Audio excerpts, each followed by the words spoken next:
Scar Island, Chapter 5.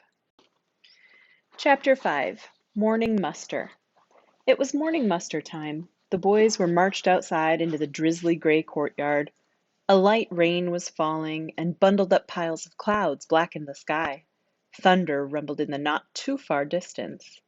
The boys trudged over to a line of small stone blocks on the ground, each about the size of a brick, and spaced a few steps apart from one another. Without a word, each boy stepped up and squeezed his feet into one, found his balance, and then stood at shaky attention. Jonathan took a breath and did the same. The block was just wide enough for both of his feet to fit on it, pressed tight together. The tips of his toes and the backs of his heels hung over the front and back. He wobbled and steadied himself, and then looked up. The courtyard was the size of a basketball court. He'd walked through it briefly his first day, following Mr. Vander in his handcuffs, but he'd been too tired and scared then to look close or notice much. He could see to his right the steep, arched doorway, closed and locked, that led to the watery stairs he'd come in on. There were doorways on each wall that he could see, all closed. The floor and walls of the courtyard were made of the same big gray blocks of stone that the rest of the building was made of. Green moss grew between the cracks, in places. The walls stretched high above them, 30 or 40 feet, blocking out most of the sky and a good deal of the light. The part of the sky that was visible was getting darker and more ominous by the second. There was a flash of lightning. The courtyard's stone block ground was flat and covered with so many big puddles that it was nearly one shallow lake. The surface of the puddles were pocked and packed by more falling rain. Shifting snaps of wind whistled around the courtyard, chilling the boys and blowing Jonathan's hair into and out of his eyes. The door to their left swung open, and the whole group of men from breakfast slumped out with the Admiral at front. The ridiculous wide hat, roughly triangular, sat on his head, and the sword still swung at his side. The last two men in line came out sideways, grunting and holding the sinner's sorrow between them. They plucked it down with a wet thud on the stones before the boys. Jonathan looked at the kneeler's sharp, hard edge and winced. The men formed a line facing the boys. They stood in an oily black puddle with their boots and shoulders touching. Jonathan counted them. 8 adults. The Admiral stood in the center of the line, his arms at his sides, and his chin held regally high. Mr. Warwick, standing on one end of the line, held the wooden handle of a big brass bell in his hand. When the two men who'd carried the sinner's sorrow joined the line, he rang the bell. The dull metal clanging bounced around the grim gray walls and up to the storm-choked sky. "Morning muster, November the 5th, Mr. Warwick hollered. The man on the other end of the line pulled some papers out of his coat pocket and held them with both hands in the wet wind. "James Amherst," he shouted. "Here, sir, content and well cared for, sir." A boy Jonathan hadn't met yet shouted back. "David Okada. Here, sir, content and well cared for, sir." "Benedict Fellows." "Here, sir," the kid called. Benny answered. His voice sounded greasy, even when he was shouting through a rainstorm. "Content and well cared for, sir." "Jonathan Grisby." Jonathan gulped and looked around. He almost stumbled off the block, but caught himself. "Here, sir," he called. His voice sounded thin and meek and was nearly lost in the wind-blown rain. "Content and well cared for, sir." The Admiral smirked. "Colin Kerrigan." "Here, sir." Colin didn't shout. Jonathan wasn't sure he even could shout, but he did speak at more than a shy whisper. "Content and well cared for, sir." All the boys were called, 16 in all, and each gave the same answer. When they were done, the man folded the papers and slipped them back into his coat. 16 charges, sir, all present and all report being content and well cared for, sir." The Admiral grimaced and wrinkled his nose. "Thank you, Mr. Washburn. Put it in your report." The Admiral stepped forward. He took a few soggy steps toward the line of boys, his eyes sliding like a snake from boy to boy. He poked at something between his teeth with his tongue. He had just opened his foul mouth to speak when the boy to Jonathan's right wobbled. The boy pinwheeled his arms to catch his balance, but it was too late, and he dropped a foot off his block to the ground. The Admiral's mouth snapped shut, and he raised one of his cockroach eyebrows. He shook his head and clucked his tongue. "To the sorrow, Miguel Vargas." The boy's head dropped. "Yes, sir," he mumbled, and slouched to the Sinner's Sorrow, its black wood dotted now with raindrops. He knelt on the horrible device and squinched his eyes shut. Jonathan remembered well the bite of that sharp rail. He bit his lip and looked away from Miguel. The Admiral watched him for a moment and then looked back to the boys still on the blocks. "Boys, we have a new student among us, as I'm sure you know, a young Jonathan Grisby, 12 years old." As he talked, the Admiral strode slowly down the line of balancing boys. He stopped before Jonathan. 10 weeks we are supposed to have him. But for a crime of his magnitude, I think we may need him longer." Jonathan met the Admiral's sinister, gloating eyes for a second, and then looked away quickly. The Admiral resumed walking down the line. "I thought it was a good idea this morning," he said, his voice booming so as to be heard over the rising wind and growing thunder, "to remind you all why you are what you are and why you are here, for Jonathan Grisby's benefit." At the end of the line, a boy's foot dropped to the ground. Without a word, he shook his head and walked to the Sinner's Sorrow. Miguel jumped gratefully up from the kneeler and limped stiffly back to his stone block. The new boy scowled and took his place on his knees.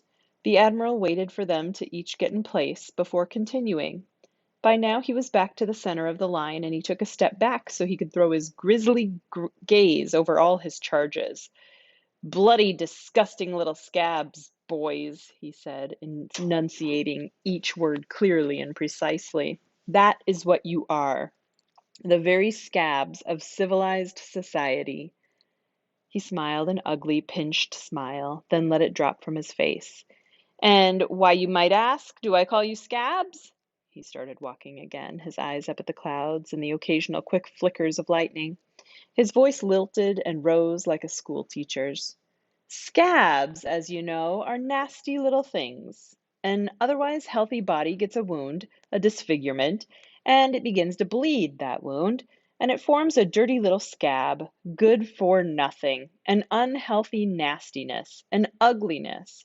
Well, boys, it is our civilization itself that is sick. It's too tolerant, too soft. It is wounded, bleeding from its rottenness, and you lads are the scabs, the bad little bits that nobody wants." He stopped and cleared his throat, scratched at his nose, looked at the line of boys with distaste. "And so society sends you here. Society picks you off like the little scabs that you are, and flicks you out here to my island to try and turn you into something better. And if I can't—" The Admiral lowered his chin and looked at them from under his eyebrows. "Well, at least we can keep you out of the way for a while, and we give you what you deserve." He raised his head again and trudged deliberately through them between two boys. His elbow bumped one, not too gently, and the boy stumbled to the ground. He kicked at a puddle and took the second boy's place on the kneeler. When the Admiral's voice bellowed again, it was moving behind them. "So what can we do with you? Why are you all such incorrigible delinquents? It's simple." The Admiral paused dramatically. "Weakness and rot. You've been spoiled, and now you are rotten and weak, and it is up to me to fix you." So at Slabhenge, we do not do what other schools do. We do not read stories. We do not talk about your feelings. We do not play with numbers or write tedious essays about what you did last summer. What you did last summer was get weak and rotten. What you do here is work. You work, and yes, sometimes you suffer. That, I'm afraid, is the cost of improvement. That is where strength comes from, boys. The Admiral's voice circled slowly around until he was once again standing before them. The rain had picked up and was now a bit more than sprinkling. It dripped down Jonathan's face and off the brim of the Admiral's hat. The puddles were growing, swallowing the few blocks left between them.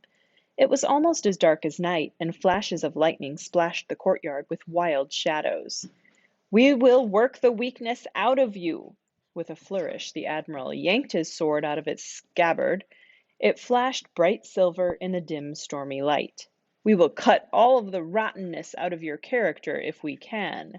We will certainly try, just as society cut the rottenness out of itself by sending your worthless hides to Slabhenge.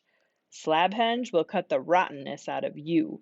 We will bleed the infection right out of you." The Admiral took a step backward toward the line of men, his eyes still on the boys. The boy on the Sinner's Sorrow whined piteously and rocked from one knee to the other. The Admiral looked at him and rolled his eyes. "Oh, back to your block, you baby," he muttered. The boy jumped up and scrambled back onto his stone block. The Admiral backed up until he was again in line, shoulder to shoulder with the others in the puddle. He raised his sword and pointed it straight up at the coal-black clouds that rumbled and flashed overhead. "Work!" he hollered, practically screaming now to be heard over the gusts and crashes and rain. There was a tingling in the air, a buzzing, a charge, a vibration. "Suffering! Discipline! You are dirty little scabs, you devils, and you've been sent to hell."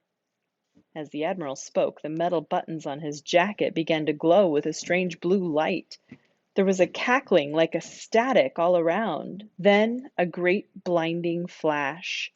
A hot white bolt of lightning shot down from the black clouds and through the upheld sword in the Admiral's hand.